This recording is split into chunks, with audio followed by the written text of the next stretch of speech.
Hi friends, this is me Abhay Kakade. Today we are going to speak about how to use shall have been and will have been. तो आज हम देखेंगे कि shall have been और will have been का use कैसे करते हैं और इसका use future perfect continuous tense में होता है। फ्यूचर में कोई भी कार्य कंटिन्यूअस शुरू रहने वाला होता है, उसके लिए हम shall have been और will have been का यूज करते हैं।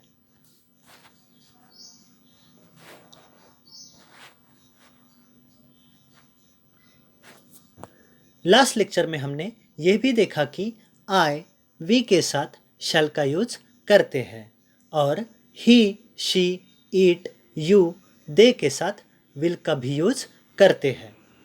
ग्रामेटिकली आई और वी के साथ शैल का यूज करते हैं, लेकिन विल का यूज भी हम आई और वी के साथ कर सकते हैं।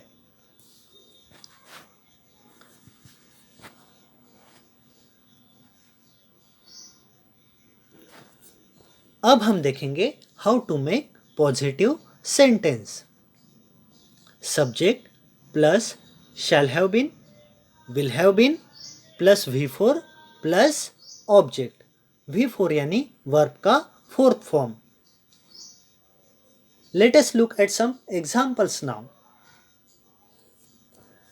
आई शैल हैव बीन वर्किंग, मैं काम कर रहा होगा। We shall have been exercising, हम एक्सरसाइज कर रहे होंगे। He will have been studying, वह पढ़ाई कर रहा होगा। She will have been cooking, वह खाना बना रही होगी। It will have been raining, बारिश हो रही होगी। You will have been playing, आप खेल रहे होंगे। They will have been travelling, वे ट्रैवल कर रहे होंगे।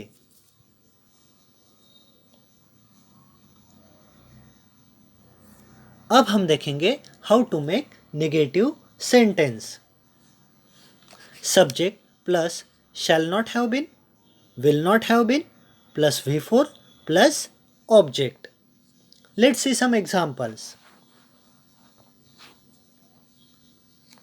I shall not have been working, मैं काम नहीं कर रहा होगा।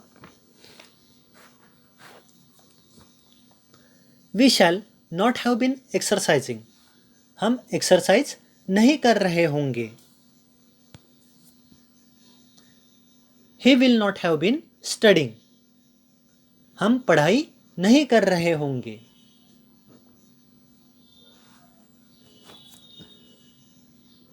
She will not have been cooking, वह खाना नहीं बना रही होगी। It will not have been raining, बारिश नहीं हो रही होगी। You will not have been playing, आप खेल नहीं रहे होंगे।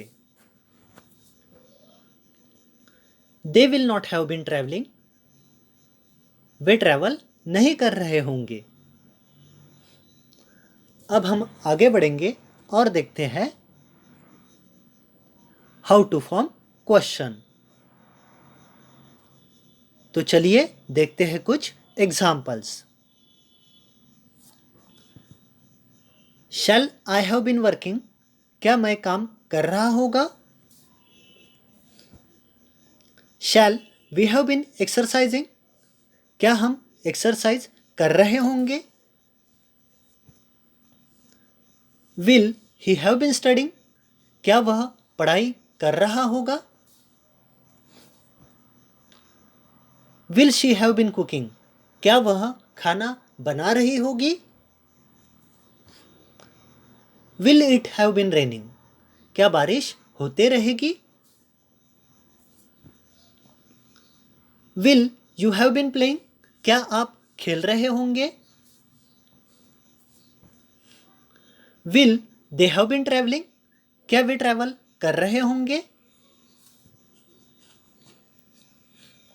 तो फ्रेंड्स, आज हमने शैल हैव बीन और विल हैव बीन को तीनों फॉर्म यानी पॉजिटिव, नेगेटिव और इंट्रोगेटिव सेंटेंसेस बनाना सीख लिया। आई होप ये टॉपिक आपको अच्छे से समझ में आ गया होगा और इसका आप करेक्टली यूज करेंगे।